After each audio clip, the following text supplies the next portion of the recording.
Good morning, everyone. My name is Cliff Kahili. I'm the city manager for the city of Mesquite, and I want to welcome everybody to our Black-Owned Business Symposium. This is one of those projects that we've been wanting to do for many years, and I want to thank Henry Brown with the NAACP for pushing us forward and trying to make this happen.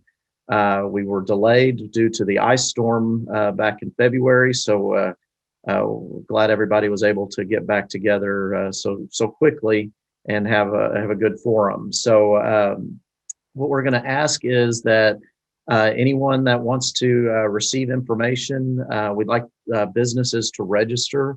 If you'll put your name, your business name, and your email in the contact or in the chat at the bottom of the screen, we'd like to be able to make contact with you for future programs. What we'll have later on in the year is an Entrepreneurs Day, where we'll have lots of businesses and lots of speakers talking about other ways to improve your business and to be more successful.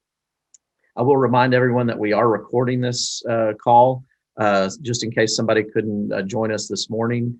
This will have we'll rebroadcast this a couple of times, and then we'll have it on our website, and on the NAACP's website we'll have a link as well. So anybody if you know somebody who couldn't make it and might find the information useful, they can join us again. So with that, I am going to turn this over to Mr. Brown to kind of tell us why we're here and welcome everybody. So thank you, Mr. Brown. Remember to unmute. Thank you, City Manager Kahili. I would like to thank all of the panelists that are here today. So grateful to see our mayor. So grateful to see Mr. Bradley, Janet, and Mr. Hooker. I don't think he's on yet, but I know he's working hard to join the panel today. We're happy to be here on today. As the city manager said, we planned this for February. We want to do something, for Black History Month, but of course we were hit by the storm, so we had to postpone it. So that's why we're here today. So again, I'd like to say greetings to each one of you that are assembled here this morning for this powerful Black-owned business symposium. Of course, my name is Henry Brown. I'm the president of the Mesquite NAACP. Some of you don't know, but I am a graduate from Liberty University. I earned a BA degree in business administration and in accounting. After graduating, I started two businesses. The first was a used furniture store called Top Notch Furniture Store.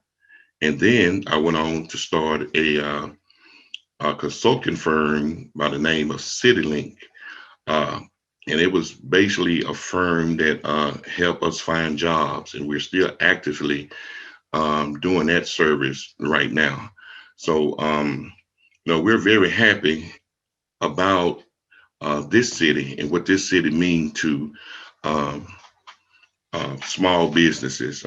We have seen growth down through the years. We have seen a lot of stuff happen that was very great in the city, and we want to continue that we want to continue those energies. We want to continue to build upon that great stuff. Okay. With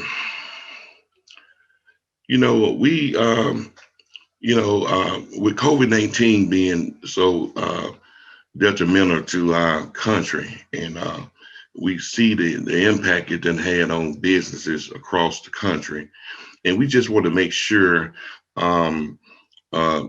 small business, which is the heartbeat not only of America, but the heartbeat of our local economy, we want to make sure that they have all the tools that they need to survive. And that is very important, when you look at small businesses, and, sometimes when big things happen, it could very well drown out the small businesses. So one reason we're here today is trying to make sure that those voices from the small businesses are being heard, those concerns. We got to figure out a way to raise that bottom rail. We got to raise it up to the point where they are seen and they're recognized. And to the point where they are thriving. So I'm grateful for that. And we all know the importance of um, um, the Black business in the United States. We know the importance of the purchasing power of Black businesses across the country. According to the Nielsen report, uh, the annual dollar that is spent by African Americans in this country is at 1.3 trillion, but the buying power is at 2.2%, which is not good. So we have to figure out a way to turn the narrative around. And I'm so grateful as I close here. I'm so grateful that I did talk to the mayor about this, what we can do to bring those businesses up. And he said, hey, let's start going to these businesses, sending out a shout. We start encouraging people to shop Mesquite, buy Mesquite, and we started doing that. And, what we discovered was just so many businesses out here. So we got with the city manager and said, hey, we need to do something about this. So he said, okay, let us all bring them together on the Zoom. And we're solicited help from some of the top-notch talent in both Box Springs and in the city of Mesquite. And he said we would bring everybody out and they will be able to provide helpful information. So that's why we're here. That is like an overview of why we're here today, because we got to change the tides. We got to figure out a way to put flesh on the bones of these African-American businesses, and not only African-American business, all these minority businesses, because that's where it is. That's where the money is. Basic stuff like food, hair products, and stuff that we can use on a daily basis. That's where all the money's being spent. A lot of folks think is in those high things like technology and all of this. No. It's in stuff that we use every day. So that is where the majority of the money is being spent. So that's why we're here today. And thank you so much, City Manager. I'm gonna throw it back to you.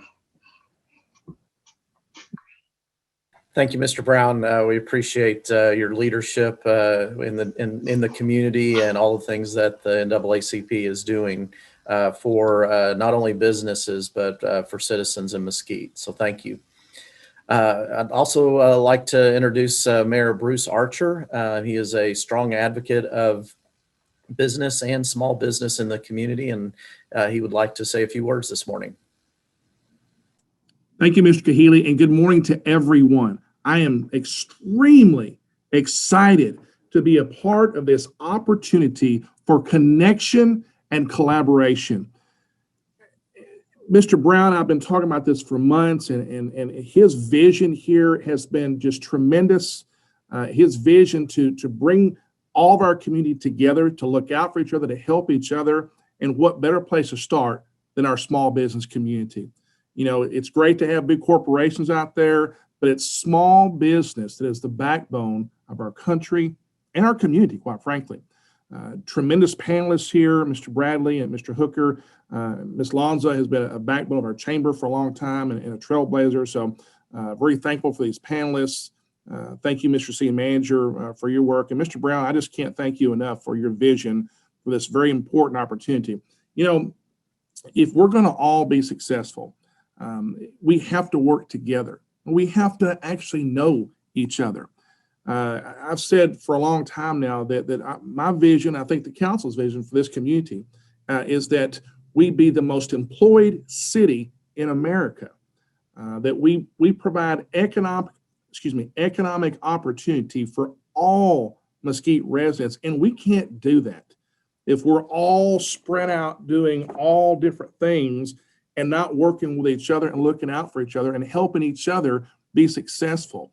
And so I think today is a great start for that opportunity for us to all stop, the left hand not knowing what the right hand's doing, and all of us come together.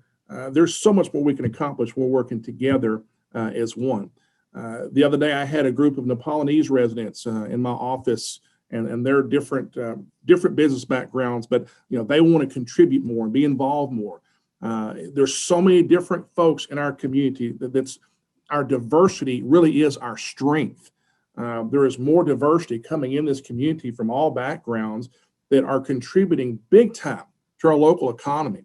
So today, I'm hopeful that we will have some very effective connections made, that not only will our Black-owned business owners get to know each other more, but we'll get more Black-owned businesses in the Chamber of Commerce, get them more involved here in the community, get the community more involved with them. And I'm just excited at what can happen from that coming from today. So I want to thank again, Mr. Brown, everybody for putting this together. Let's come together and do big things and create real opportunities so our kids and grandkids can stay in Mesquite when they get out of school one day and make a good living here for their families and continue to give back to this community. So I'm looking forward to what we're going to hear today. And thank you all again. God bless you. Thank you, Mayor Archer. And again, I appreciate your leadership on when it comes to businesses and the support you give to the city and our efforts to expand businesses. As Mr. Brown mentioned, during the pandemic, we had a lot of struggles and a lot of businesses that struggled. We've pushed a shop local effort and tried to provide as much resources as we can to our businesses. And that couldn't have happened without the support of the city council. Well, and Cliff, I do want to say one more thing since you mentioned that. Another thing that I hope will come from today's meeting and future meetings like this in the near future is that we can collectively come together and find solutions for those small businesses around this community, including many who are minority owned, that they're just holding on by a thread because of the pandemic, but they hadn't given up yet, because the American spirit is to keep fighting and keep working and keep enduring and keep hanging in there. And we need to all do our part to make sure we don't let those folks fail. But again, we all support each other, that when we go into each other's business, we put a social media post out there saying, hey, out enjoying slabs today, or getting some new insurance policy at Michael Hooker's insurance agency, and the list goes on and on. Support each other, and let's support these businesses that are in recovery so they don't fail. I just had to throw that out there, Mr. Keeley. Thank you, Mayor. Before we move on, I just want to remind attendees, if you have not, please enter your business name and contact information in the chat screen. We want to be able to make contact with you and let you know about future events like this. As part of our program today, we brought together 3 panelists who we feel bring 3 different views on how a business can be successful. And up first, I'd like to introduce Janet Lonza. She is an independent associate with a company called Legal Shield. She is a past chair of the Balch Springs Chamber of Commerce, and she is a current and very active member of the Mesquite Chamber of Commerce. And we asked her to kind of touch on networking and as a business owner. And I would venture to say that there are not many people in the Chamber of Commerce who do not know Janet Lonza, because she is very good at networking. So Janet reminds you to unmute yourself, and if you have anything else to say as part of your introduction. Thank you, Cliff. Thank you, Mayor Archer, and thank you, Mr. Brown, for having this panel, for having this discussion, for having this symposium. There's a quote by Maya Angelou that says, people may forget what you said, people may forget what you did, but people will never forget the way you made them feel. And you all have really showed that and shared that, and I really appreciate that. Joseph and I, we've been married 31 years with personal information. Joseph and I have been married 31 years. We've been living in Mesquite 30 years. All 5 of our children graduated from Mesquite High School. They were very active in Mesquite High School. They were in the band. Matter of fact, our daughter Sharon was the first Black majorette in the band at Mesquite High School. We had 2 sons, Bobby and Joseph. They played on the basketball team. So all of our children were very active in Mesquite, and we love that. With the Legal Shield, when I became an associate, then that's what really helped me to put myself, not just my children, because the children are gone now, they're grown. So I needed to get more active in the city, in the chamber. And we were at a Legal Shield convention. and the president of the National Chamber of Commerce was at our convention, and he told us to get active in your Chamber of Commerce. He said, because with us, Legal Shield Associates, we work out of our home and we're independent. We're not on a W-2. We're independent. So people don't look at us as a legitimate business. They don't look at us as individuals. So needless to say, that Monday when we came back from the convention, we joined the Mesquite Chamber of Commerce, and I know we've been members, I know it has to be a little over 10 years, and been excited about it ever since. So that's what I like to share in my opening, that Mayor said something when we first came on, I don't know if we've gotten on yet, but he said that if you're gonna talk about networking, then invite me. And that just really made my day, because I had just asked Joseph to pray over me. And I said, we're gonna be talking about networking. He said, well, that's who you are. That's who you are. So I'm really excited. So thank you so much for this opportunity. Well, Janet, that kind of covers how you kind of started networking and all of that. So tell us a little bit about some of the networking groups that you found in addition to the Chamber of Commerce, because I know you're active in other areas as well. Yes, and I'm so glad you asked that, Cliff, because I was thinking about that, and the Mesquite Chamber of Commerce has been thrust me out there with other networking events and networking. I've joined the Balm Springs Chamber of Commerce because that president, Alvessi Gibson, used to come to the Mesquite Chamber, what we call our business roundups in the morning. So he introduced me to the Balm Springs Chamber. Barbara Dunn would come to our business roundup. She introduced me to the Mesquite Citizens Police Academy. So I was a member of that, and I'm the alumni. Then Tina Harris would come and share information about the American Heart Association, which is now the Mesquite Heart Board.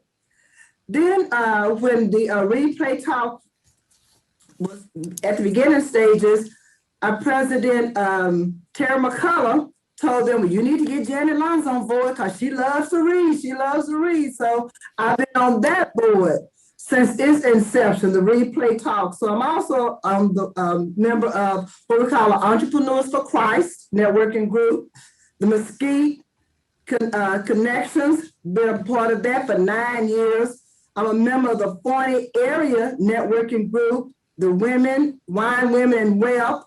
I'm part of a Saturday morning prayer group. I was a former member of the Toastmasters, the Red Hat Society, and the Texas Business Women. I love people, Cliff, and you know, I met you, and I wanted to share this also, that building relationships is so important. I met Cliff before he became city manager, and I've seen him being promoted, but that's because of the relationships. So I'm excited. Every time he got promoted, I sent him a little text or email, so congratulations, Cliff, on your promotion. So it's just I knew Mayor Archer before he became mayor, and just building those relationships because of the Mesquite Chamber of Commerce has really blessed and benefit me and my business. So thank you. Well, Janet, you mentioned several of the groups that you're part of that are not business related. How important is it in building those relationships for not necessarily focusing on business networking only and looking for those other groups that have another community focus? Very important, Cliff, and thank you again for asking that, because when we're business people, we have to have money coming in. Okay, so, and that's one of the things about small businesses. It's like we're always after the dollar. But when we realize that when you're building a relationship with individuals, there's a saying, a real popular saying is that people do business with people they know, like, and trust. Well, if a person don't know you, then they can't like you. If they don't like you, then they can't trust you. So in building those relationships outside of business, because people are, when they're referring you to their family or to their influential people, they want to know that you're trustworthy, because we all love our name. We all, it's something about hearing your own name. So if you're going to share your people that's in your circle with individuals, then you want to know that they can trust you, that they like you for one, but also that they can trust you to do what you say you're going to do. And the only way they're going to be able to do that is they have to get to know you. So in my business, and because of I met the individuals, and because of business, we become some of my closest of friends. They have helped me in so many ways to be a better person, to be a better business owner, but to be a better wife. I've met some individuals, because a lot of people that I met in this, especially with the Texas business, I don't want to start naming names, but a lot of people in the Texas business women had a way. They helped me to be a better wife to my husband. They helped me to be a better mother or grandmother to my children. So it's because of those relationships that I've built with those individuals that have really blessed me outside of my business. And you can't be a good business owner if you're not a good person. That's the way I feel. You can't be a good one if you're not a good person, because it's going to follow you, because people talk. And you want to make sure when they say something, they say it's good. Well, it's always that word of mouth that really helps and all of that. So can you tell me just, real quick, would you consider your business success to be based on networking or other things that you've done to promote your business? Okay, great. At the beginning of our business, we only talked to individuals that we knew, family members, friends, co-workers. Well, we knew those individuals. So then after I stopped working, I lost those connections with those individuals. So yes, I had to network. I had to build those relationships. And when I first started in the networking, well, with the chamber specifically, I just had to say to myself, they don't know me, so they're gonna have to get to know me. So what I had to do was what I want to encourage everyone to do about networking is be consistent. Go to the meetings, participate, volunteer. Like I said earlier, I love people. So volunteering was nothing for me to get involved and active with the Mesquite Citizens Police Academy. There was nothing for me to be active with the American Heart Association, because I love volunteering, I love helping, I love being a part of sharing life. Mesquite Social Services, all those, because they're helping individuals. So that was who I am anyway. But I would not have known them. I would not have known those organizations if it wasn't for the Mesquite Chamber of Commerce. So the Mesquite Chamber of Commerce actually helped me get involved in the community. It helped me to get involved to do what I do anyway. That's who I am. So I would like to really encourage, especially the small business people. We know, like Mayor was saying earlier, because of the pandemic, because of so much that's going on in our world, in our society, in our city, get to know the people in your city, because those are the ones that you, okay.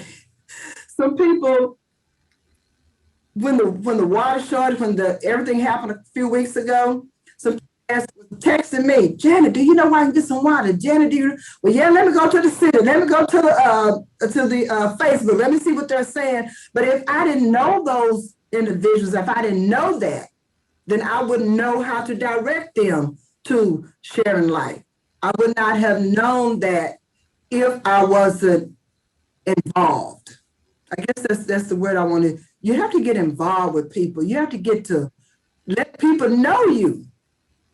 You have to get to know people. Then when it is time for you to to share your services with them, then they'll want to participate in doing whatever the service is. You know, so it's a wide range, but they want to buy from you. Because, you know, my husband has a saying also, everybody wants your money. Everybody's looking for your money. So you have to make sure that when they come to you, that you give them something that they want. And vice versa. You want to give your money to someone that you want to, that you can trust with your money. So it's just, yes, the city, the Chamber of Commerce has been a blessing to my business. I don't think I would still be here 18 years. Joseph and I have been leadership associates for 18 years. And it's because of the Mesquite Chamber of Commerce. And, you know, the city comes to our events and share you all's information. I would not have known about a lot of things that's going on with the city if it had not been for Wayne Lawson coming to our events, you know. So with the Zoom, now we're on Zoom, so you all wouldn't still know me if it hadn't been for the relationships that I had built before that. So yes, it has helped me in my whole self. Well, Janet, I appreciate you being on the call today, and I'm sure there will be some questions towards the end. So we're going to move on to our next panelist. But before I jump in there, I just want to thank the Mesquite Chamber of Commerce and the Balch Springs Chamber of Commerce for their support in today's event. And Janet will say, and she mentioned it many times, that the Chamber of Commerce is the best place to start when it comes to networking. And we really encourage businesses of all sizes to get involved and to meet some of the people, because you meet some of the leaders of the community and can get to know things that you might not hear just through word of mouth or through the different messaging that's out there. So thank you again, Janet, for your support of those organizations. So our next panelist is Michael Hooker, who is an owner and agent of Michael Hooker Insurance in Mesquite. He is a very dynamic business person. I've known of Michael for many years, and he has a great reputation of being just one of those very intelligent and very aware of business in the community. So, Michael, we appreciate you being on the call today. And do you want to share anything else about your history or your business? Yes, thank you very much, Cliff. And it's been also great meeting you some years ago. Doing some interaction there at the city. So I definitely appreciate having me on board as a part of this awesome panel. Mr. Brown, you know my feelings about you. You're great. You're a pioneer. You was the man that was chosen for this, and said that years ago, and you have not proven me wrong. And Mayor, anyway, we don't have no time. You're an awesome person. We'll meet later. But thank you so much for bringing me on and being a part of the City of Mesquite Symposium for African Americans. Like you said, Mr. Brown, actually for all minorities. But if I can share just a little of my personal history as far as how I did things here in Mesquite, if it helps some people, this will be great. But my journey started back in 1993, to be honest with you. I lived in North Dallas and moved my family to Mesquite when it was not popular for a person of color. I would be honest with you, to move to Mesquite. We was told different stories, especially back in those times. So did it anyway and have not regretted it. I raised family, 4 kids, at Mesquite High School as well. I think also over to Poteet, to be honest with you. So I got some kids that came out of the Mesquite system. And I've always believed in Mesquite. You know, I love the sports here, the little leagues. I've been on the sideline on the football field sometimes in a 3-piece suit, just to cheer my kids on, and met a lot of people that way that I still know today. So Mesquite is a great family community. So I've always known I wanted to be here, but I started a mortgage company years ago. Okay, real quick, and I started in Mesquite, right off of Highway 80, Edge Creek building, and got all high and mighty and big and moved to North Dallas. Okay. So when the curves kind of turned, I would say back in 2008, I ended up coming back to Mesquite and getting started again in a different business venture, and just to kind of shorten things up, got into insurance.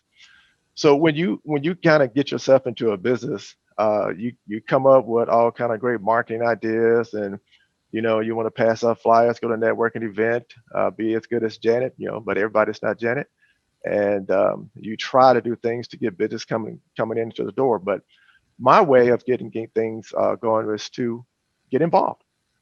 Bottom line, get involved. You got to get involved into a community that you want to be a part of. It's simple. It's a simple equation. I've got involved in many organizations. The first thing I did was join the chamber. First thing I did was join the chamber. And after joining the chamber, believe it or not, I got invited to go to a meeting at the Mesquite Rotary Club. Okay, I have to be honest with you, I haven't even heard of Rotary Club before that. So when I went to the Rotary Club and went to this meeting, and I'm all about being honest today. My first thought was, I don't belong here. Okay, well, I was extremely wrong. Okay, extremely wrong, and extremely proud and excited that I stayed and became a part of people that I wouldn't have got to know at all if I did not join the Rotary. Okay. So by joining the Rotary Club, I got introduced to everyone. I mean, city leaders, mayors, business owners, et cetera, that I'm still good friends with today. And it has helped me tremendously to grow outside of my thoughts of how I even think a business should operate, how a person should operate. And, it's a major part of my success. I'll just be quite honest with you. It's a major part of my success here in Mesquite. So in starting the insurance company, I definitely let people I volunteer with, like Rotary, et cetera, what I was doing. And they got behind me, along with family, along with my church here in Mesquite as well. A lot of volunteerism there as far as the church is concerned. And I took the opportunity at one point and served on the board of adjustments for the city of Mesquite. I think I served there 5 years, if I'm not mistaken. But those 5 years went by very quick, very, very quick. Matter of fact, I was told that I served my max time. I was like, wow, because I was prepared to keep going. But that too was a great experience. And I've learned a whole lot by doing that. So I just want to wrap up this question with, if you're a small business owner here in Mesquite, you really need to spend some time to get involved and know people outside of your realm. I'm gonna put it that way. Well, and Michael, that's a very good point, because I think, Janet kind of mentioned it as well, is that, you're introduced to different people from different backgrounds in the different organizations you're with. Everybody has a different interest. So it broadens that network by becoming involved in those things. So, and especially giving back as well. I think it's really important to know that, when you are networking or you're a part of these organizations, it's not about what they can do for you. It's about what you can do for those organizations and the missions that they have. And those build upon your success in business. A lot of that comes back to you because of your efforts for others. So, when the structure of your business is critical. Can you kind of share your experience with regards to some of the legal aspects or some of the things that you kind of had to learn along the way in developing your business? I know you built a building. So what were some of the challenges that you faced? Yeah, good question. And I'm definitely going to put it out there. I even go over the bad experiences, which, put me into the things you should do. Like I said, I did own a mortgage company, and I set it up properly, I thought, as a corporation, C corporation, et cetera. But there was many protections that I did not know about that I actually got in trouble. Okay.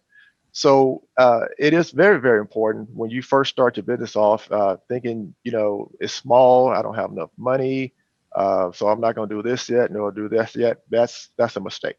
Okay. The first thing you want to do when you open up your business, I know everybody know about getting an assumed name certificate and filing it with the county. That's great.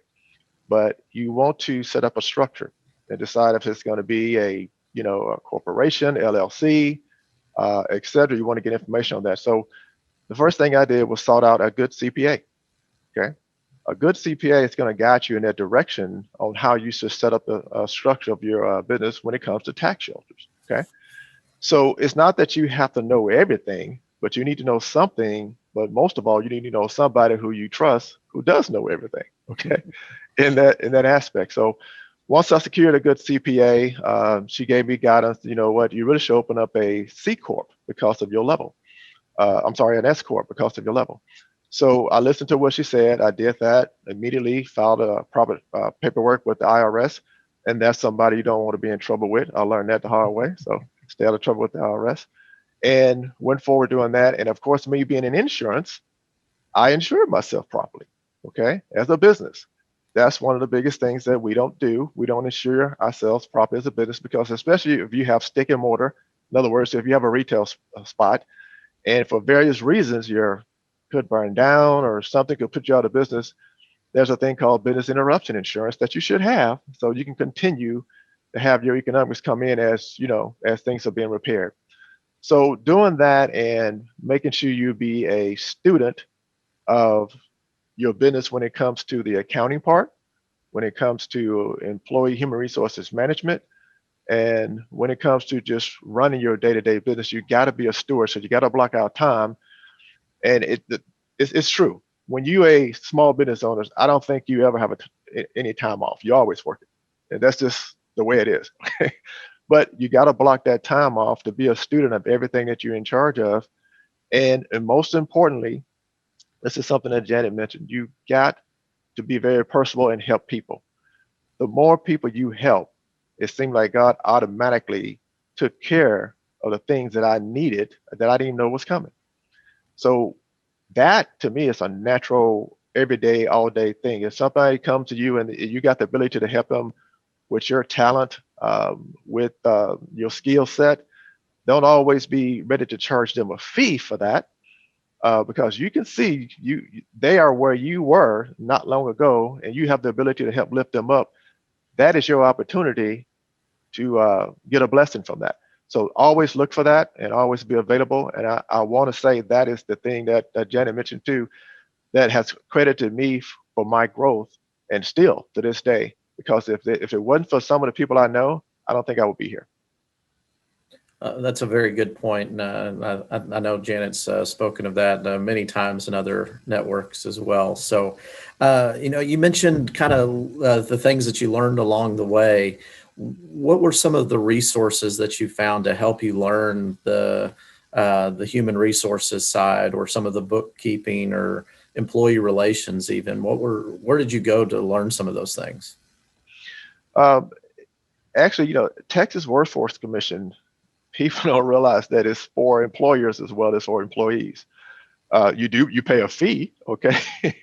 So why not go and find out how that works? I actually did that. I went to the Texas Workforce Commission to hire, but in going there, I actually learned. I didn't realize there was a website for employers and things you can do to go on to understand how things works when it comes to the Texas law, when it comes to hiring and firing and time off, etc. So all that is very important.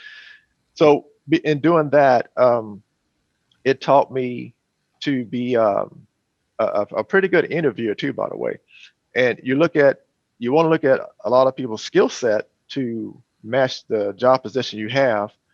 But I got a old saying now. I'd rather take 90% attitude and I can teach them the 10% skill. So now I'm learning how to interview with the proper attitude of a person who just got that they want to, I just want to learn something. I want to be somebody. I want to grow. Well, there you go. That's the person right there you can sit down and interview with. And again, you can teach them the 10% skills, but if you got someone with great attitude, that's who you hire. Well, that's a great point. And that's, I know a shift that we've made in our organization as well is we're trying to find the person who's the best fit, because you're working with that person 8 to 10 hours a day. Mm-hmm. And at least in the city side. And I would imagine for you, that attitude turns into profits and for your business. And you definitely don't want to hire someone who may be the best at what they do, right, but are not a good people person. So that's a great point. And thank you for the unexpected plug of Texas Workforce Solutions.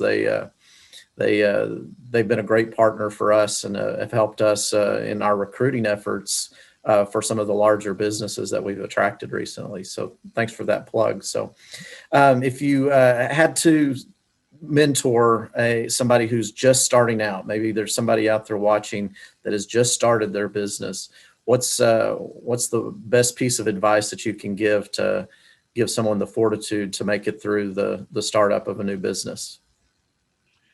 Best piece of advice I give, that's a hard, easy one.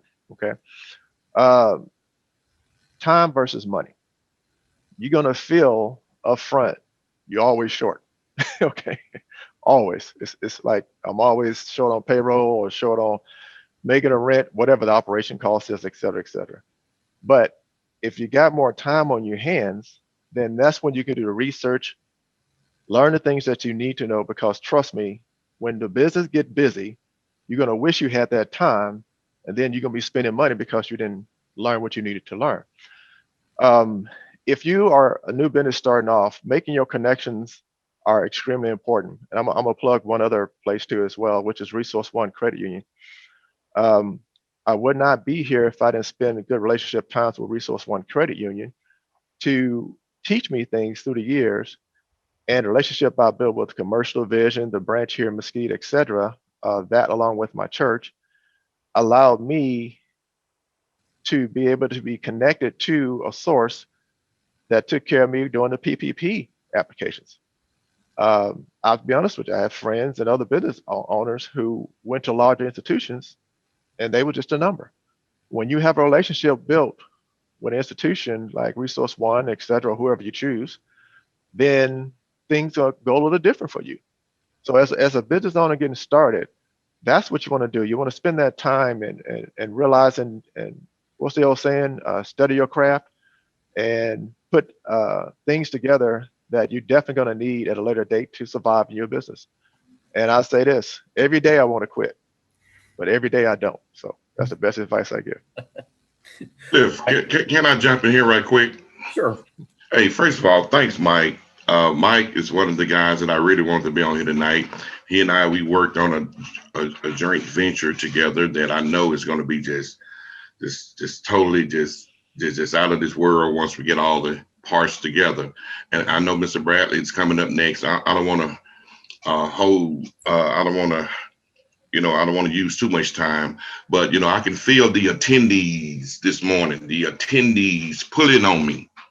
The attendees, we have almost 40 attendees this morning, and they are asking and they are wondering, how, Janet done a wonderful job in talking about the chambers and what the chambers does. And we trying to see how we can get these folks more connected to the chamber. The Chamber of Commerce here in Mesquite, as well as Box Springs. Now, we need to figure out a way, because the Chamber's been having on their roster for 100,000 years in terms of African-American businesses, we really haven't showed up on the radar. So I'm trying to see why having the Chambers made that move to go out, to venture, to knock doors, or to do their Google search like I've done. To try to find these businesses. Now, I don't want to be counterproductive from what Michael is saying and what Janet is saying, because these businesses need to try to find the chamber. They need to try to find the chamber. That's how you're going to find out what's going on. But I'm just trying to see what the chambers are doing in terms of mentoring and leadership capacity programs for these businesses, because Henry Brown shouldn't have to go out here and knock all these doors. Let me tell you something. We done ran across over 50 African-American businesses out here in Mesquite. So why wasn't the chambers telling us these businesses are out here? I'm trying to see what we can do, not only to impact the business community, but what the chambers, and what, we got to know what's out here. We got to know what's available. And Janet, let me tell you something. You are so bubbly. My first time ever meeting you, I done fell in love with you. And in fact, I'm mad at Cliff for keeping you away from me for this long. your personality and Michael personality, your personality, you know, everybody is not a Michael, everybody's not a Janet. So we brought this together because we have a lot of folks that are hidden. So we trying to figure out a way to bring these folks to life. We trying to figure out a way to bring them up to the point where they could have advertisement, where they can have training and development. And I'm just trying to see how does that equate to what the chamber is doing. You know, I heard a lot about my brother out here in Bar Spring. I heard he be on it. And we'll hear from him in just a second once it's shed up. But we got to figure out a way to create a positive relationship with the chamber and with some of these minority businesses that are out here. Because Henry Brown shouldn't have to go out here and find some 50 businesses. We need a roster. We need some kind of way of keeping track of these businesses and find out what they do. Because at the end of the day, you know, if something come to town and Mr. Kahidi would know about it before anybody, you know, when he do his dialoguing with the chamber, we want to have these businesses in position where they could possibly benefit, you know. So we can't do that if they're not found. So we need that, and then to not have the expertise, because training, development, all that stuff is important. So we want to put our people in position to make a play on the ball. Right now, I don't see it happening. So this is very good. Cliff, I know we only got an hour on this, but we're going to have to do this again eventually. We're going to have to run this again. But the chamber, we're going to have to come on with it. That's all Henry Brown is saying on today. We're going to have to come on with it. We got to reach and find these businesses. We got to create good working relationship with these businesses. We got to put these businesses on a roster somewhere where we know how to access these businesses if in event some big come to town, that we can utilize that service or that product. Thanks, sir. Thank you, Mr. Brown. And I do think that's one of the things that I think a lot of people get into business and maybe not realize all of the resources, and teaching small business owners those resources that are out there, and that the Chamber of Commerce is a resource. And I think everybody on this on this panel can speak to the fact that if any business owner were to ask them, the chambers that they are members of have truly helped them. So, and I'll remind everyone, we'll do some question and answers following some of the panel interviews. So we'll get a chance to ask some questions, and as long as our panelists are willing to stay on the call. So, but I do want to move to another dynamic person that I've met, and he's got a group of dynamic people that he has in his business, and that's Glenn Bradley with Big Hit Creative. They members of the chamber, and as I look around the community, Big Hit's name keeps coming up. And so, Glenn, y'all have done a great job of kind of becoming a kind of a go-to resource in Mesquite and the surrounding area. So, tell us a little bit about you and Big Hit, and kind of how did y'all get started in Mesquite? Yes, sir. Hey, thanks. So thank you so much for having us here. I really appreciate it. I'm always humbled by any opportunity I get to, be included. Thank you, Mayor. Thank you, Dr. Brown. You guys are awesome. I know, actually, and I'll kind of throw this out there a little bit. My wife actually used to work for Michael back in the whole North Dallas mortgage days. So we, it was funny to when we moved into the building that we moved into, that he had acquired one of the insurance companies, and he saw me, and he's like, and I was like, oh. And so it was actually really a good thing to see him. Janet, when we first moved to Mesquite back in 2009, I was just a freelance video editor. I had a regular job, but I was a video producer, editor, and I think that the relationship that actually is my wife that met Janet through the chamber. And so we became chamber members, and it was through that the relationship and the friendship that my wife and Janet had that kind of took our business to the the trajectory that it's even the direction that we're going in right now. Again, she kind of mentored her, and Used to drop off Success magazines, and I would listen to those CDs with Darren Hardy in there, and it really just kind of pushed us in the right direction. Got really involved in the Chamber of Commerce and then the city events and the American Heart Association and the Go Red and all that.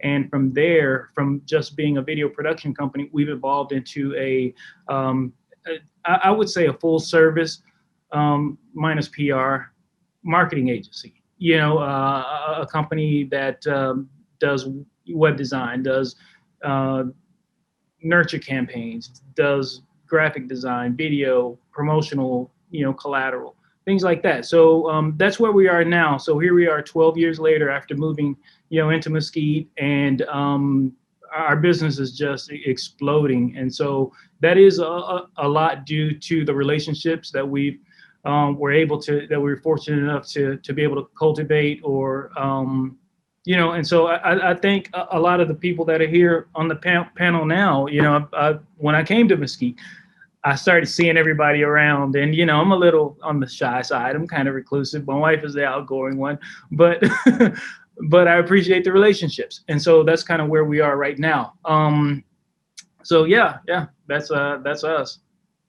Well, great. And again, I think it's a good story that y'all can tell about how y'all have started and grown. So, but 2020 was a really tough year for a lot of businesses, and so, but we learned a lot about the better ways to communicate. So, coming in 2021 and the next few years, kind of what are you seeing in the ways that businesses are marketing, and what do they need to be looking at to do better?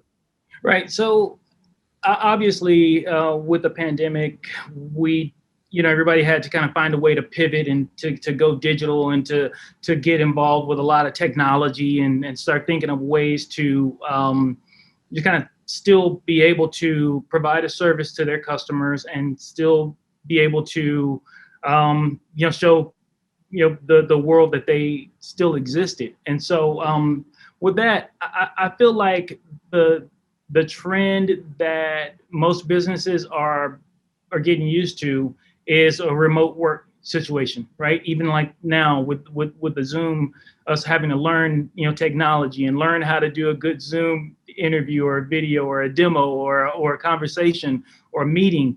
I think that going into the future, we spend more time maybe using this technology to nurture our customers, not just to kind of embrace the technology. Now we're forced to embrace it, right? But now to use it as a positive tool to make sure that we are still in touch with our customers or buyers or friends or our network, our influence, circle of influence, right? So I would say, start nurturing the people a little bit more. Just nurture your clients a little bit more. Send helpful tips, emails, social media posts, things like that. So I think the trend is going toward learning how to really utilize that technology and not be, I guess, overly spammy, but nurturing, Well, one of the things that y'all are known for just is your social media and digital presence. So what are some of the benefits to having that social media presence, and what are some of the advice you can give to a business as they either develop or want to enhance that presence? A lot of I run into a lot of people that aren't sure whether having a good social media presence is for them, if it's important for their business. I'll say it's pretty important. I mean, right now we're social people, right? It's just like driving down the street and you see, a business that is probably a ghost town, and there's a restaurant, but there's no cars out in front, or, you go in and you don't smell the food, it's like you start to think about, hey, should I be here? But with social media, you have to kind of think about it in the same way. Even if you're not getting a lot of maybe likes or posts or vanity, responses, still show up like you're there. just, build a schedule your post something that is relevant and that says to your audience and to your friends that, hey, I'm still alive. We're still here. Even if nobody responds to it. I had a client, is a friend of mine. He's like, hey, Glenn, I don't really need social media. It's not for my customers. They don't care about it. I was like, all right, so let's just run a test. Let's see let's see something, right? So we ran a social media campaign for maybe, I think it was about 3 weeks. It's just really short. We're posting 5 days a week, 3 weeks. We just did something. The people didn't say too much. So we pulled the campaign. It's like, all right, let's just stop. We stopped it for a couple of weeks. And then he was like, Glenn, oh, whoa, can we start it back again? Because now everybody's saying to me, hey, what happened? You were doing some really cool stuff. What happened? Is your business still open? And so it's not the fact that we were, kind of dangling the carrot. It's just that people do want to see that your existence, especially if your business is still open. I think you owe it to your customers to show that your business is still open or thriving, or even to generate new business. It's true that this is probably a little bit more technical than I should get, but we know that whenever you post something that Google, it's a pay to play game, right? So whenever you post a social media, post or whatever, if it's kind of salesy, Facebook, they're gonna suppress it. Okay, so they're gonna suppress it. You'll probably show your post to about 2% of your actual audience. So 2% of people that are following you are gonna see it.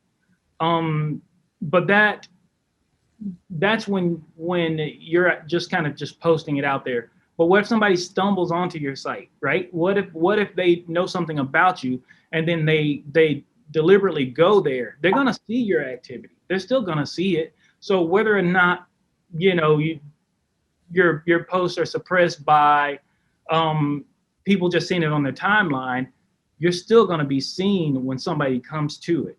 So I think that it's important to show your potential customers that you're relevant, that you exist, that there's something still happening. Yeah. Well, I think based on that comment there and all of that, so everybody's going to go out and want to put together social media posts probably as soon as we end the Zoom call. So if you were going to give your best advice for a social media post, what's the key to getting some attention for what you're doing? Yeah, great question. Thank you. This is what I did from the very beginning, and I know that a lot of companies, some of the businesses here may be the small to medium size. I would say if you're like Michael said, we're working 24 hours a day as business owners and CEOs, and look, this is a work day for me. I'm here. This is a real work day, Saturday. But I would pick a day as a business owner or as a leader of a company and pick the day that you're the least busy or when you're able to focus. Take 2 hours out of your time, schedule 2 weeks worth of your posts out. Most of the platforms will allow you to go ahead and schedule them out in their native environment. If you don't schedule it in Facebook or in Instagram or in LinkedIn, get like a Hootsuite account, and it'll allow you to schedule it out, right? So you can schedule it out for 2 weeks. Go ahead and plan it out, write out where your posts are. This is the way I would start. First of all, find out what your customers care about. So communicate with them. Find out what they care about. And then find out all the questions that they have for you. And then answer those questions in your social media posts. Okay? So if you don't know what content to create, if you don't know what to say to your people, ask them what they care about. And then answer those questions throughout your post over the next 2 weeks. And sometimes you may have to be a little bit creative on how you answer those questions. You may have to do it with something cute like a GIF, or animated post, or just a cool looking quote that's, nicely formatted. And again, if you don't have the skill or the the creative ability, hire somebody, hire a professional, hire us, we'll do it for you. But if you feel like that you have the ability to go ahead and tackle it, schedule that time. Take 2 hours out of your schedule and just go out and post it. Another thing that I would recommend as a tip, make sure that you know how your business shows up online. This is one thing that I have preached like nothing else. Nothing hurts more than somebody looking for a business like yours or something that you do, and then they stumble across your business and they see your name, but they call it and it's the wrong number. Or if they come to the place and it's a different company, right? So make sure that you go into your Google My Business account, put your address, put your phone number, put the correct hours of operation in there. Make sure that your digital knowledge is accurate. Make sure that people can find you, because what's the cost at missing that potential customer? And I'm sure we've all dealt with it before, where our home number or our home address is it was hard to get that fixed, right? So we actually have a tool, and it's a free tool on my website, that you can go there and you can scan and look at how your business looks online. It'll spit you all these results out. Just start calling those directories. Put those, go in those directories and set it up. Fix it. Fix your information.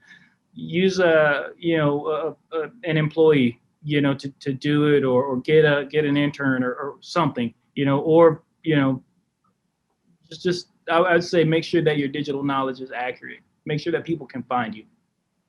Great. I think that's all good advice, and all of those little things that you don't really think of when you are putting something out on social media. All of the things that you want people to see once you grab their attention, you want to make sure that what they see is correct information and looks good. So I think a lot of people overlook that. Yes, Mr. Archer.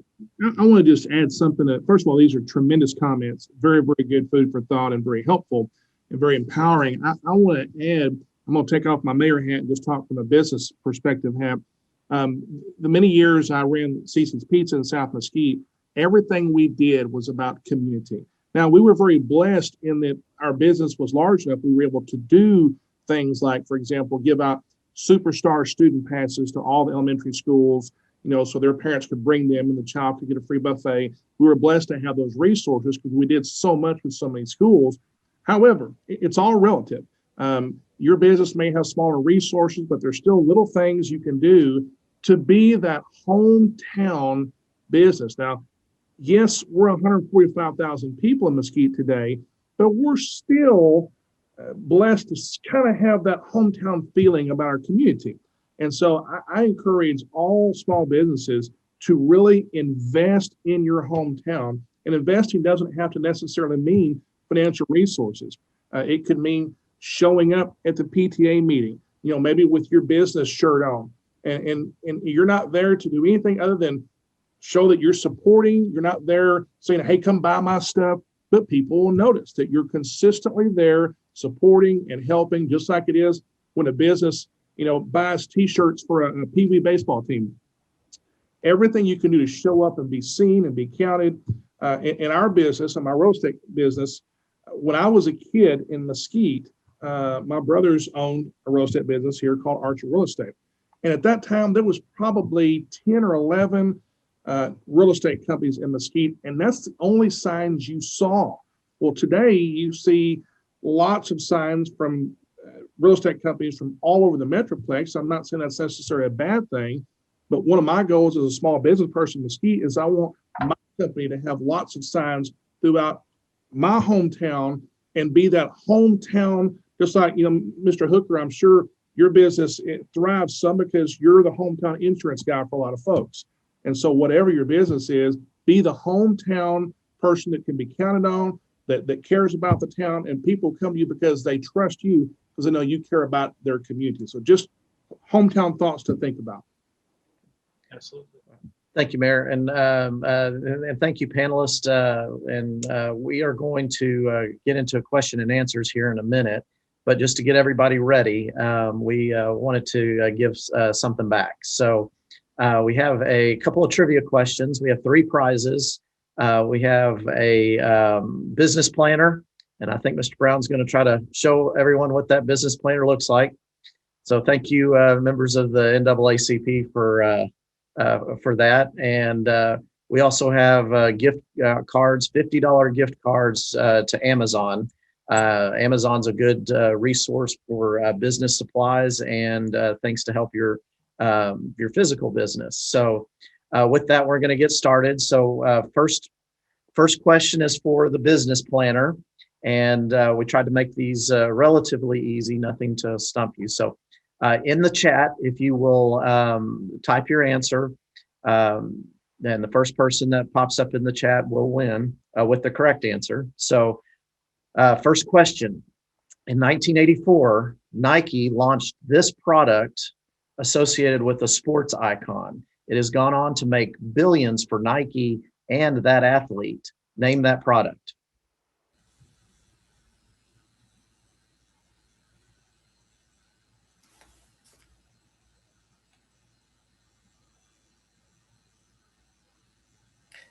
All right, Daniel Alexander, congratulations. You guessed correctly, Air Jordans in 1984. If you go to Google Air Jordans, you'll see that there are hundreds of versions and that there's an article out there that Michael Jordan has made almost $1 billion off of that product. So second question, and this one you can just enter, it'll be multiple choice, and you can just enter the letter, not the full answer. So what was the first toy that was advertised on television? Was it A, a Slinky, B, Mr. Potato Head, or C, the hula hoop?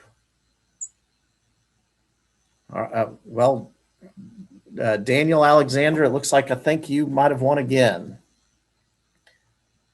Let's see. Yes, Daniel, you are first one to guess Mr. Potato Head. Very good.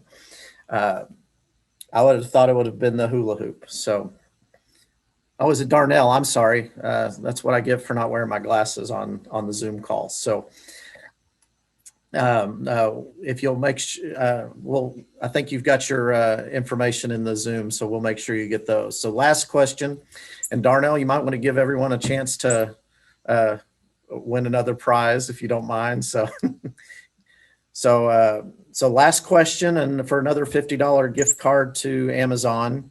Name the social networking site that was launched in 2003 and by 2005 had more visits to their site than Google. Was it A, Facebook, B, LinkedIn, or C, MySpace? All right, I see the correct answer is Carla Blount. It was MySpace. Actually, MySpace started a couple of years before Facebook and was, in a few years, it was no longer relevant thanks to Facebook. So thank you for participating in our fun and games today. And but with that, we'd like to kind of move on to some question and answers. So at the bottom of your screen, there's a raise your hand feature. If you have a question that you'd like to ask, we'll bring you into the call. If you don't want to be brought in, you can type your question into the chat. And a lot of people are very active on the chat today, so we're going to try to go through those as well and see if there's some questions that have already been asked. So please raise your hand if you'd like to ask a question.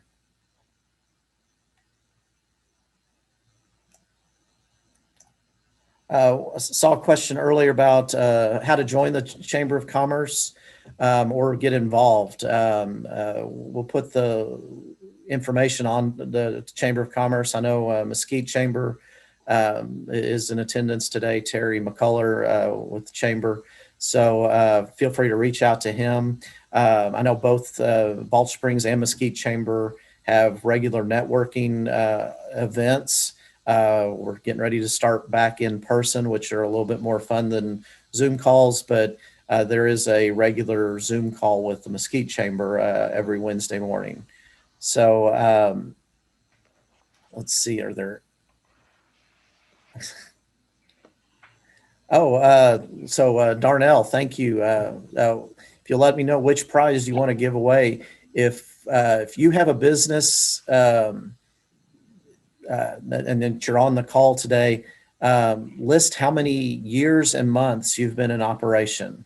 And Darnell would like to give you one of his prizes. Thank you, Darnell, for doing that.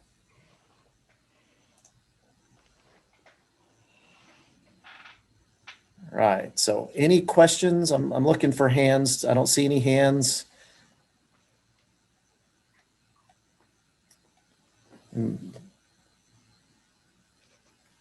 Wayne Larson, if you'll help me, you've been monitoring the chat. If you'll let me know if there's any questions that we should look into.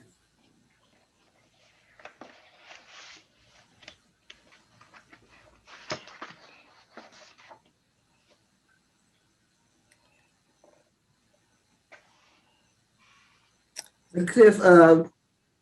McCullough has already put the Mesquite Chamber contact information in chat. Okay, great. There. And we will follow up if you entered in any information in we'll follow up. Let's see. I'm trying to go through some of the questions here. If you don't mind, Cliff, while we wait on you to get that, I'll go ahead and you know, Dr. Brown, you asked a question of what the chamber is going to do to kind of do more outreach with the community to bring some of those businesses in. We actually have been talking with and working with the chamber now and the city to rebuild and beef up the website. Is making it really a whole lot more robust. So a lot of things are going to be coming down the pipeline that I think is going to benefit the community a whole lot, including some other, as I mentioned before, some nurture campaigns that's going to maybe resurrect some of the businesses and bring them kind of more involved, right? So yeah, we actually have some plans that are coming down, and we do anticipate that site launch over the next couple of weeks. You'll see a whole lot of really cool things going on. We appreciate y'all taking that on, Glenn. That was and I know that it's necessary to kind of keep things on the cutting edge, and so I know y'all will do that for the chamber. So one question that came in is what about people who don't have the luxury of knowing who the people are in the community to trust? And so Michael, do you want to kind of take that as just I mean, you mentioned resource one. So I mean, did you search that out? Did you get that as a recommendation? How did you find a company like Resource One? A good question. Actually, Resource One and I date back several years ago when I first started going back to my church off of Galloway. And it was real simple. Resource One was the bank I had started banking with, and their whole thing was, hey, we all about the community. We want to get involved in the community. Well, ironically, my church said the same thing. So I just put the two together, to be honest with you. So Sissy Littlefield is the person I remember. She's no longer there. Awesome, brightly, bubbly person. And that's how it took off. So we started, I think Resource One came to one of our church services and wrote over 35 depository accounts.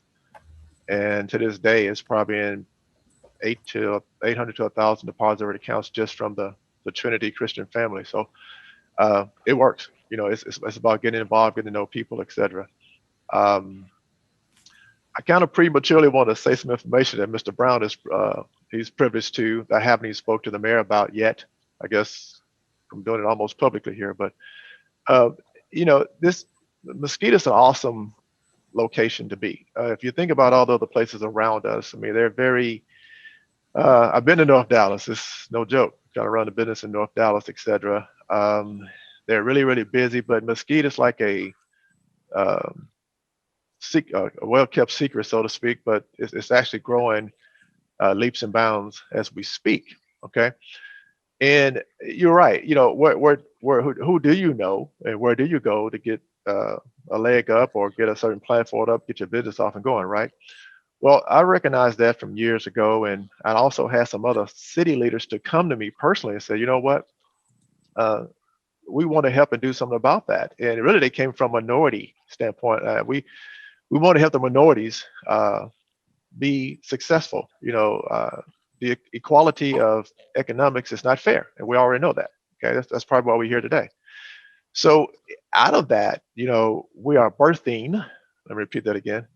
We are birthing a nonprofit organization that one of those items would be a small business incubator, to where you come in, and I'm gonna say it really simple as this. It's really just simple. We're gonna be the resource that's connected to all the sources, okay?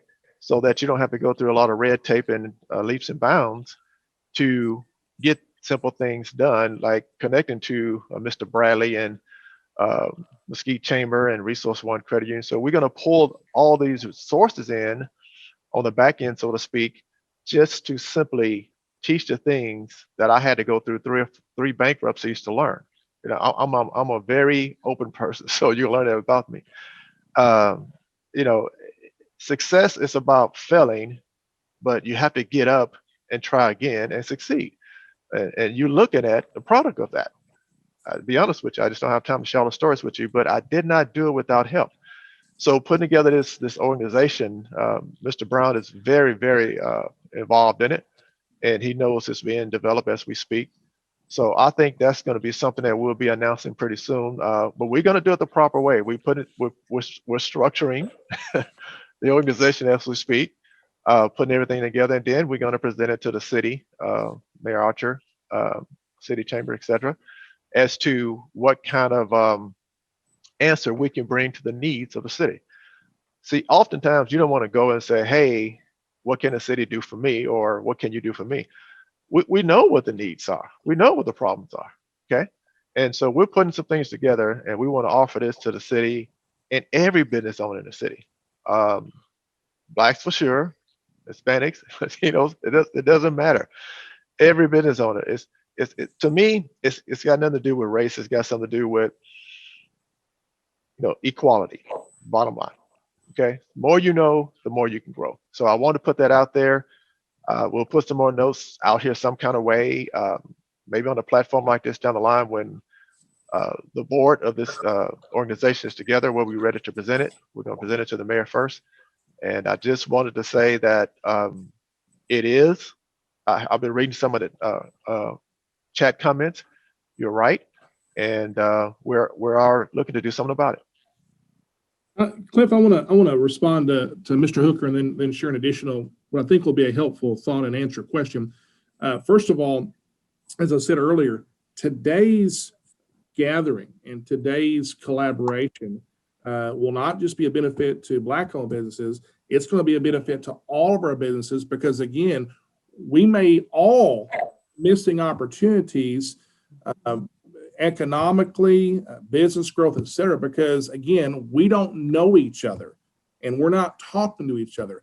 One business over here may discover, once they get to know this business over here, how they can help each other. One may provide a product to one and one may provide a service to other, because we all started communicating. So this today is truly about helping our entire city grow economically and having more opportunities for equity, as Mr. Hooker just said.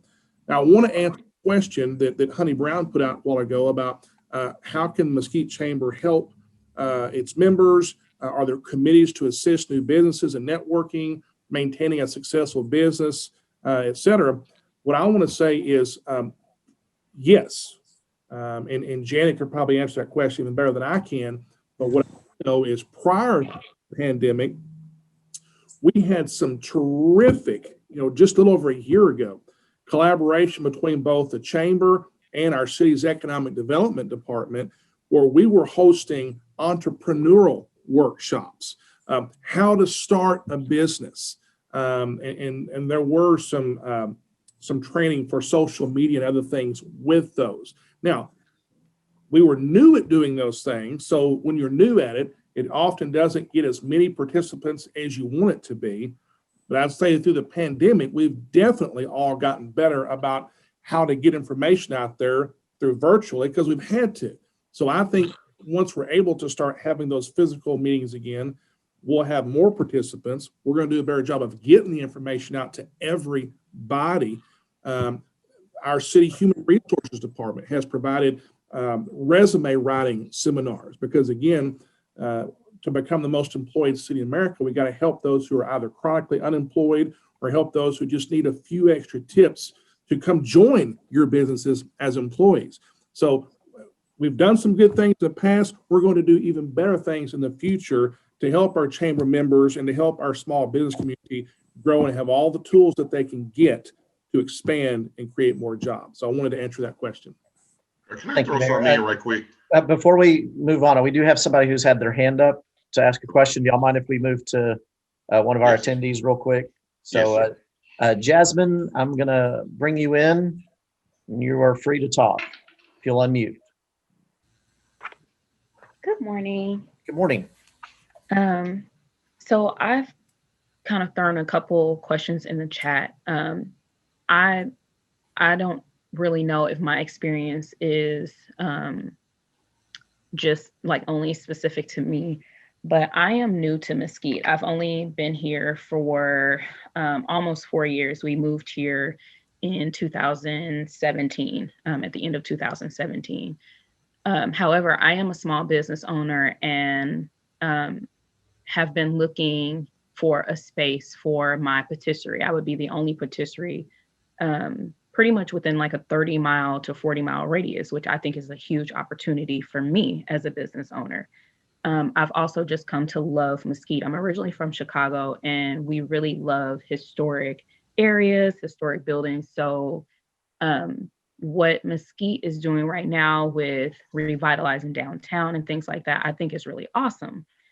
I have asked in just kind of on social media and things like that, what ideas the community has had and things like that. And when I start to talk about some of the ideas that myself, I wouldn't say I'm young, but I still feel young. I'm only 30. So I still feel super young. And so when I come in and I start to talk about some of the things that I would love to see in Mesquite, and that my husband and I would love to see in Mesquite, we have 4 children. So we would love to stay in Mesquite for everything. I hate driving to Plano. I hate driving to Arlington and all of that. But when it comes to activities that young families can enjoy or businesses that young families can enjoy, that is where I feel that we are lacking in Mesquite. However, when I start to talk about things that young families would like, I've been met with a lot of opposition from the older community in Mesquite that really likes the way that things used to be or some of the business that used to be here. And how would you guys advise us to approach an obstacle like that? Because I know that, well, I don't know personally because I wasn't here in the 70s or the 80s.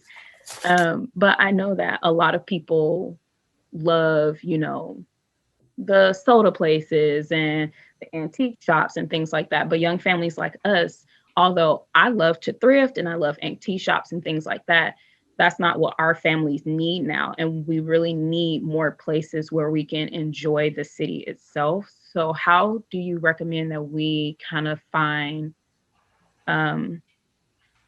middle ground with the older community that is here that really wants things to be just the way they were? Well, Jasmine, I think I know that's a loaded question. I'm sorry. It's a good and it's a deep question, and I think that's a thing a lot of communities struggle with is just changes. And so one, I would say that a lot of those people that are kind of nostalgic were part of a change in the community, and when they moved here. And there were people that they encountered who probably didn't want to see a lot of those changes as well. So, first of all, is just keep trying and make your voice heard. our city council is very receptive and takes the input of citizens very seriously.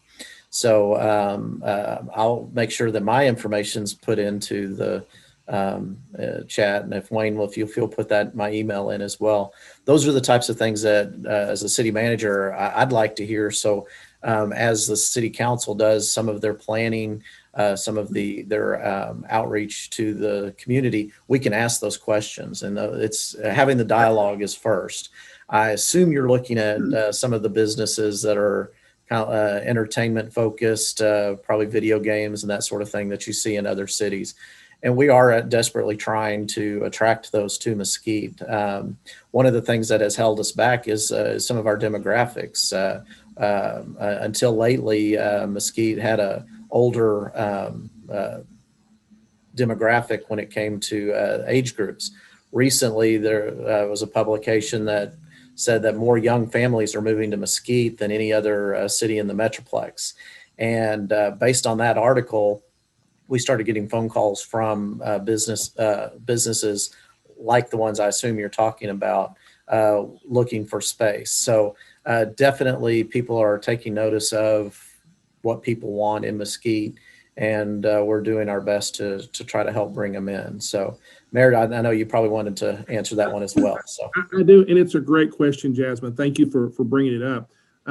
One thing, and this goes back to all of us having more chances to know each other and know all the diversity of our community, whether it be racial diversity, age diversity, economic diversity. And where I'm going with that is, you might be surprised. I think there are more older generation folks in this town, especially who have grandkids, who are also saying, man, we need more places for young families to go have fun, hang out, interact, etc.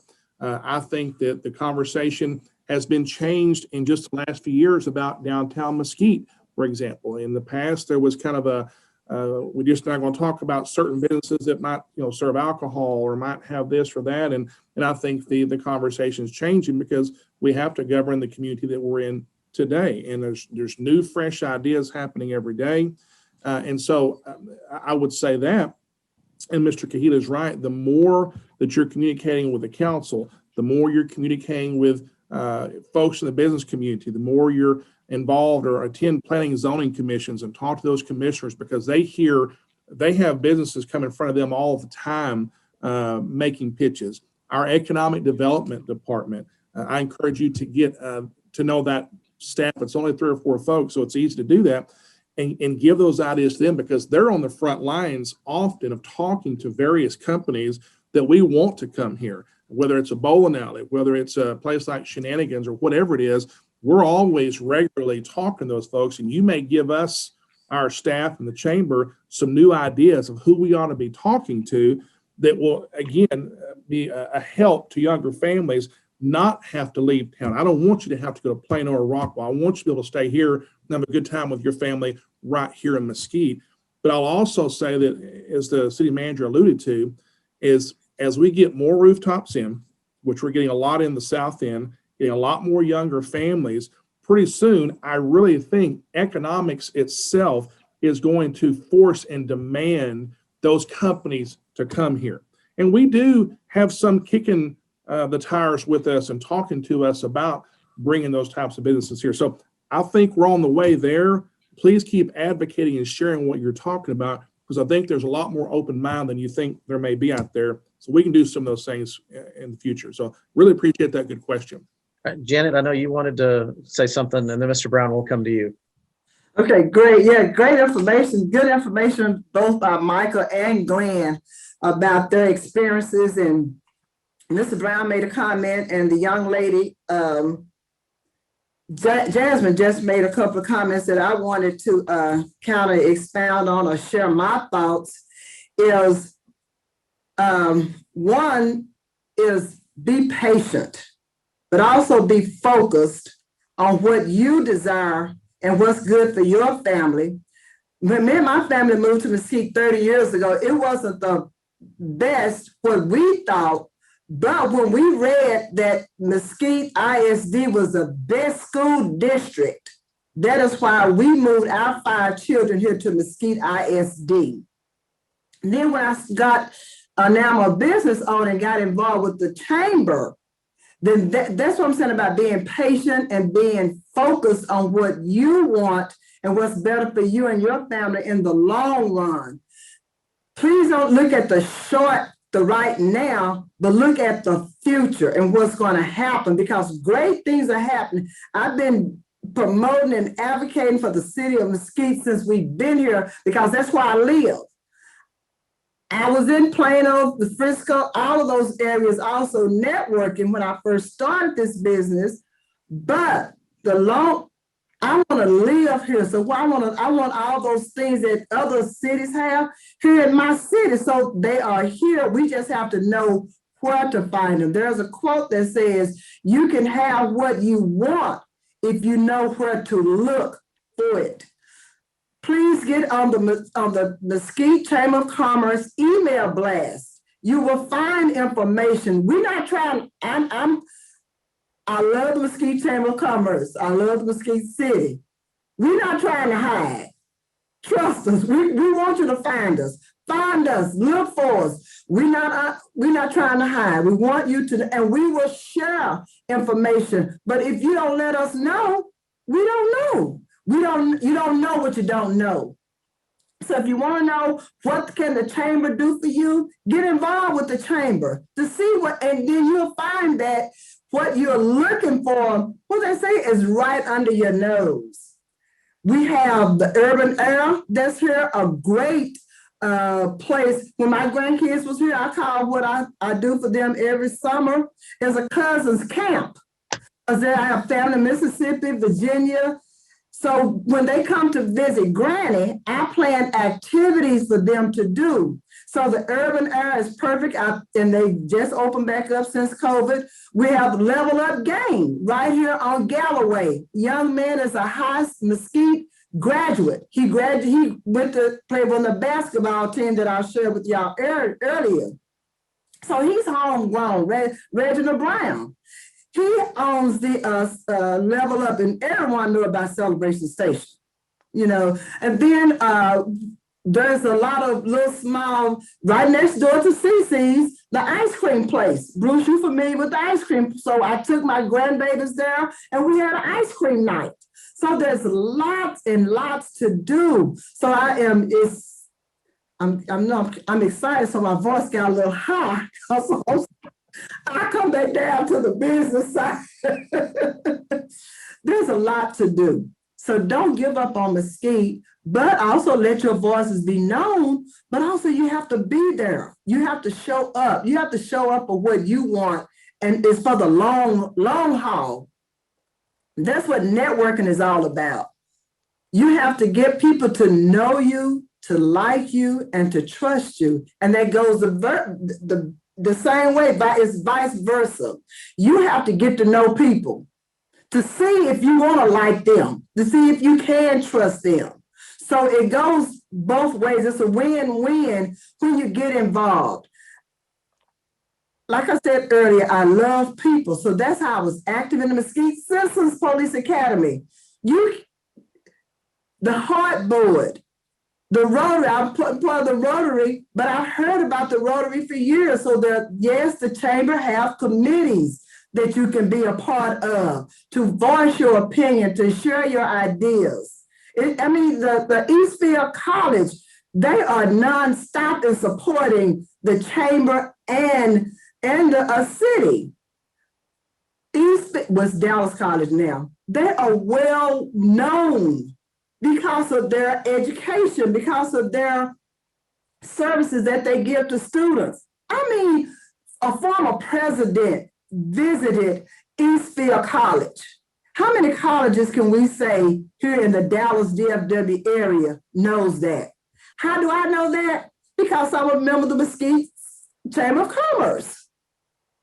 So if you want to know, if you want to grow, you have to get involved where you live.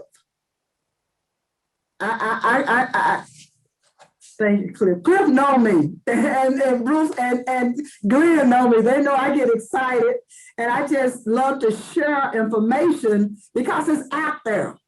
Like I said, call the chamber probably Monday and ask them to put you on their email blast. That Wayne Lawson is the, if get on social media, get on Facebook and LinkedIn. Join it, like it, follow it. I'm saying we, Cliff, because I'm in there with you and the mayor. We're not trying to hide this information. I think it's 3 or 4 things going on today, right, Cliff, with the city.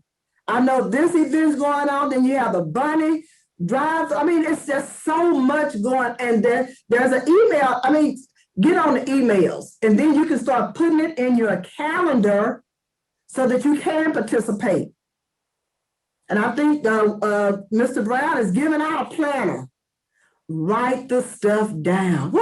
I'm finna get Christian. I'm finna go back. Write the vision and make it plain. Thank you, Janet. I appreciate that. And again, your passion is one of the reasons that makes you such a good networker and a good business owner. So, Mr. Brown, do you want to close us out? And then I'll follow up with just a couple of announcements. Okay, let me just get back on what Jasmine brought up a minute ago about the old guard versus the new guard. I just want you to be encouraged, not Janet, but Jasmine. I just want you to be encouraged, Jasmine, because the demographics of the city is changing. When you look at MISD, it's 60-25-12. The minorities are really moving up in a jet-like speed here in this city. So this is a place where you really want to be. We can see by some of the ventures that are being presented and some of the things that are going forward with the personalities and stuff like that that exist, that things is on the up and up. And just like they said, don't be weary in well doing. You know, if you can build a better mousetrap, if you can build a better mousetrap, though you bid it deep into the woods, if your mousetrap is good, the word will beat down the path to your doorway. That's right. So having said that, I want to put more focus on the type of services and products. We got to make sure our stuff is good. That is how you're going to get business in. That's how you're going to be able to retain business. We got to make sure our prices are right. We don't want to be too overboard in our pricing. We want to make sure our merchandise is good. We want to make sure that the service is awesome. We want to make sure that our place is clean and well kept. We want to make sure that we do all of the things necessary to have people to be looking forward to coming to our business. We don't want no negativity. We don't want nobody saying, we don't want no bad representation on social media. So Jasmine, if you can provide those type of things, not saying that you're not, but if you are providing those things, you keep on providing those things, the word will be down the path to your doorway. So we're happy about that. I just want to send a shout out to some of the businesses that we do have here. I noticed that Janet mentioned the game room up there with Mr. Brown. He's a wonderful guy. Bruce and I went by there along with B.W. Smith, who is the councilman for District 5. That game room happened to sit in District 5. So we went by there, we rented out the thing, and we had children from the neighborhood to come, and everybody just had a great time. Now, this is the early development of what the mayor, Mr. Archer, and I had decided to do to promote these businesses. But let me tell you something. We found so many businesses out here. So I said, man, you got to be a shorter cut to getting these business out here than us going to each one of these places. So we got with Cliff, as I said before, he decided to have a Zoom. And y'all, I don't know what y'all think about the Zoom, but this is turning out to be a very successful Zoom meeting. Very successful. We have about 43 participants, and that's great.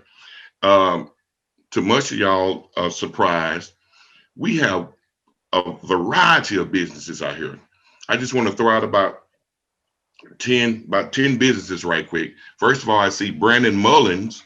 He did sign in today to be a part of the Zoom. I didn't know that young man had a gas station. Come on now. a gas station, young African-American man. Not only that, he's the president of the Southwest, the Southwest Chamber of Commerce, which is out in Dallas. So he's like the vice president of that Chamber of Commerce. And also, I see Mr. Michael Hooker. You know, he's one of our panelists today. Folks want to know how they can get connected with the Rotary. And also, I see on here,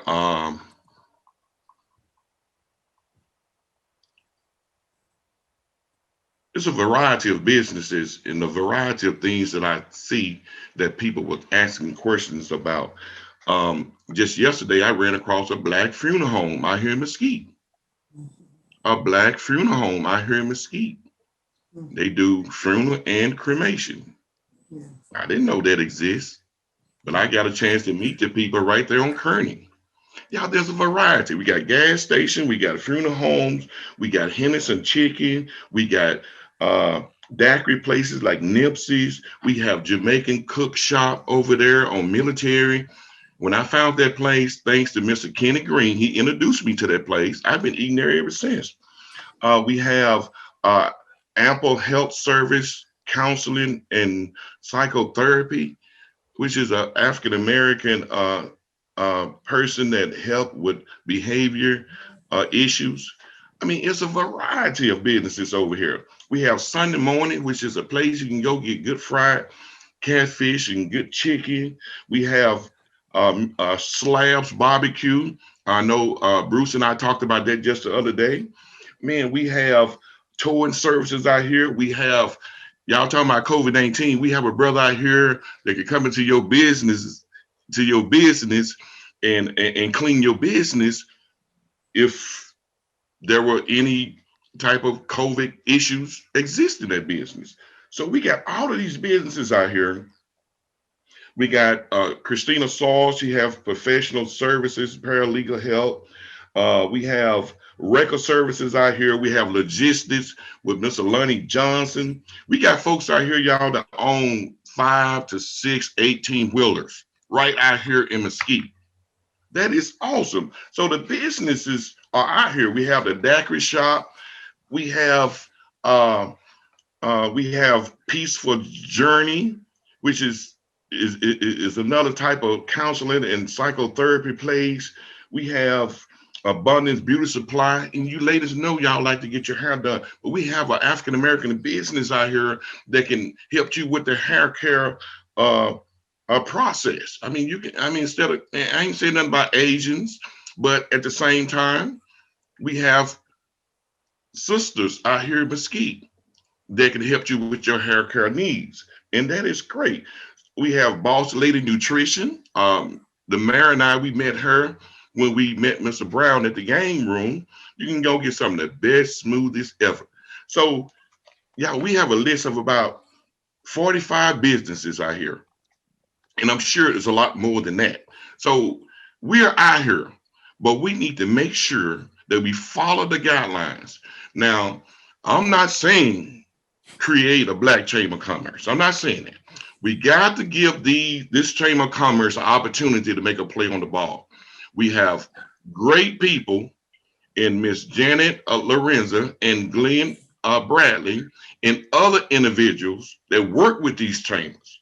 We know you're there now. Mr. Brown know you're there. So now I know to hold you accountable. So we're going to make sure that we do everything we can to connect these businesses to the right source where we can find strength during these turbulence times. So I'm so grateful for that. I'm so grateful that Mr. Kahili was able to capture lightning in a way and put it in a jar and bring us all together for this beautiful, beautiful event on today. And having said that, I'm getting ready to basically throw it back to Mr. Kahili again for the final words. Thank you, panel. Thank you, Michael. Thank you, the attendees. Thank you guys for all of the questions. Let me tell you, what we're going to do, we're going to get in this chat and we're going to jot as much information down as we can. We're going to put together a book. We're going to put together a green book, perhaps. We're going to make sure the Chamber of Commerce have access to all of this information that I have and the information that you put down in the chat, so we can have a way to keep check and balance with these businesses, and have a way to offer offer you guys the opportunity to connect where we can remain strong. So thank you, attendees, and thank you, panel, and thank you again, Mr. Kahili, for bringing this together. Thank you, Mr. Brown, for your leadership. Mayor Archer, thanks for your attendance today and your comments as well. So before we close, I also want to thank our sponsors, the Mesquite Chamber of Commerce and the Balch Springs Chamber of Commerce. They do have a couple of events coming up that great opportunity to start your networking or start your membership process. On March 25th, the Mesquite Chamber of Commerce will have a lunch and learn, and that'll be our new fire chief, Rusty Wilson, will be the guest speaker there, and that'll be virtual. And then on April 29th, Chamber will do their annual or monthly luncheon, and that will be at noon, and that will feature Dr. Vrunland from MISD. And then Balch Springs is having a business symposium of their own, and it's for economic development, kind of catch up on what's going on business-wise. And that's featuring Dr. Eddie Teeler with Eastfield campus of Dallas College. And that's on April 14th at 10:30. So visit their websites. They have all of this information on there. And again, we want to thank all of our panelists for your time today. Thanks for everyone who attended. And again, if you know somebody that needed to hear this, would like to watch, look for the link on the city's website. It should be up by middle of next week. So I hope everybody has a great weekend, and we look forward to seeing you at the next one. And we'll do something here in the next couple of months to bring everyone back. So again, thank you, everyone, and have a good weekend.